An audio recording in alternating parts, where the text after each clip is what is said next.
So clearly you kicked out the wrong guy. Or Shane Gillis is another great example of that. You're a piece of shit. If you show up as a writer at SNL, we're all going down. I'm not going to let that happen. You stupid idiot, David Duke monster. And what does he do? Just destroy. Like he fucking kills. Yeah.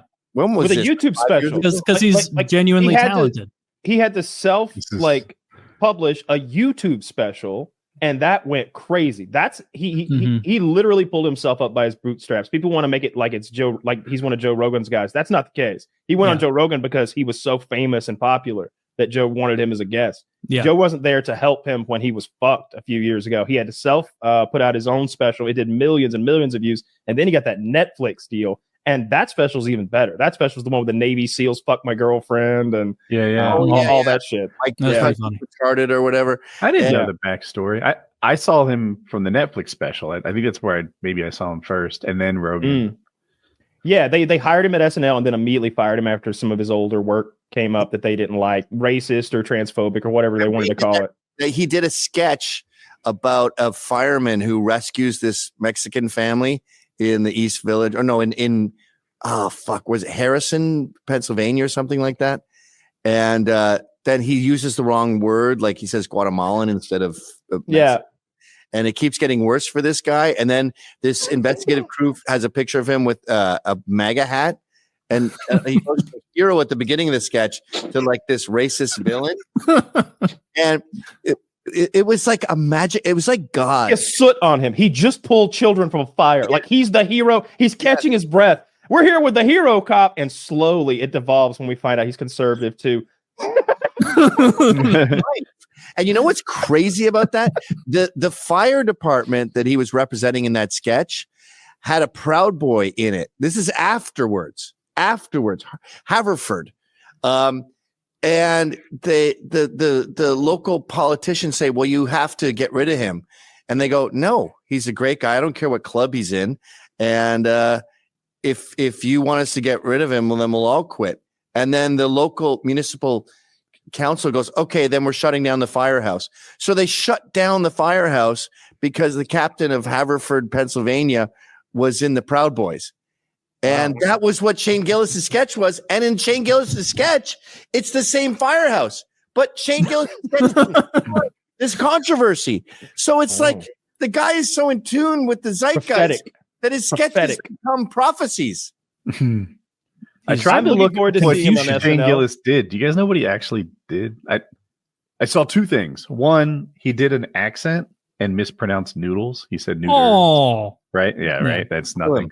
And the other, they said he used an anti-Asian slur, and I don't know what it might have been.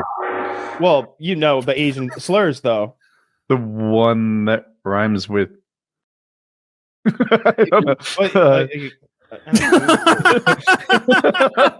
Come on, Emma, I bet you got a whole list. Come back. Where you going? What's your favorite? What is your favorite anti-Asian slur that you've heard? A good Isn't one. That Koreans? That's Koreans, right? Or slant. I'm not sure actually. I think it came from dipping up body bags. So it would be the Vietnam War. See, I thought interesting. I thought it was an eye thing. No, I thought it was. I thought Clint Eastwood called those Koreans. I thought he had been in Korea in Gran Torino. I thought a lot of Korean, that was his war. A lot of Korean War insults were holdovers from Vietnam. Mm-hmm. Interesting. That makes sense. I know that. Yeah, I guess. Yeah, you're gonna reuse some of those. That makes sense. The Korean War was first, right? Yes. Yeah. 50s. So in Korean, when you say "I am," it means I'm Korean, and so they called them. But in Vietnam, they kept that, so they called the Vietnamese too. Really? And then it just kind of spread, and now it's just a catch-all. That's the beauty of racial epithets. They're inaccurate. That's why I like them. Like, you call someone from India up, you're just like, I don't care. He said, I saw it right there. He said some of the funniest racism I've seen online is like a Japanese guy and a Vietnamese guy like at each other's throats. like, no, you are inferior. And they'll be like, fuck you, you suck. Like they have old beefs, though. The Koreans were enslaving them. Pyongyang in 1419. Do you know the Koreans were enslaving their neighbors for generations?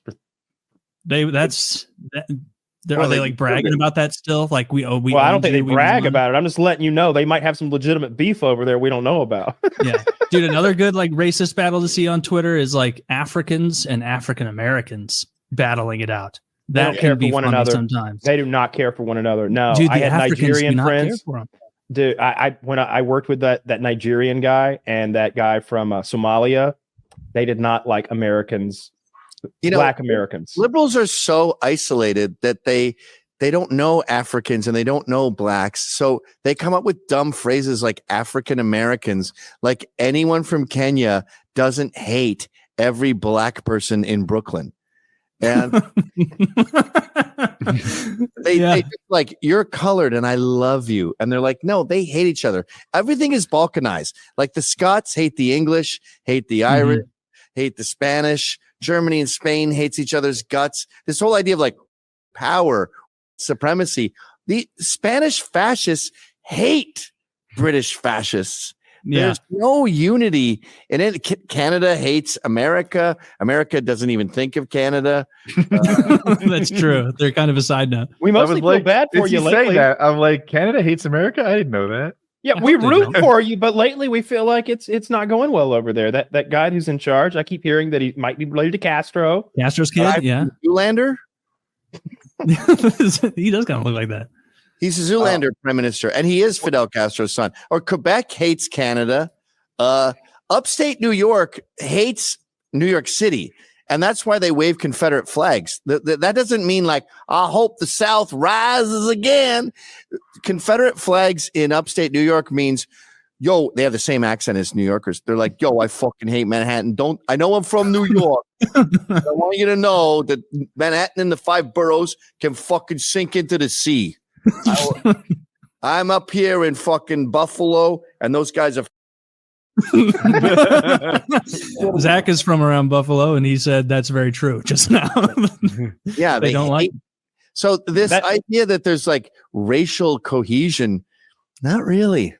Yeah. No. What do you think about the proposition of another civil war? It's kind of wild that Texas is doing their own thing, not taking down the wire, and I keep seeing where various states are sending units that they have under their control, state guard units, state patrol units, border units that they have all sorts of fiefdoms under their control, but they're sending token units. Who's at the very least. Governors from those states are supporting Texas.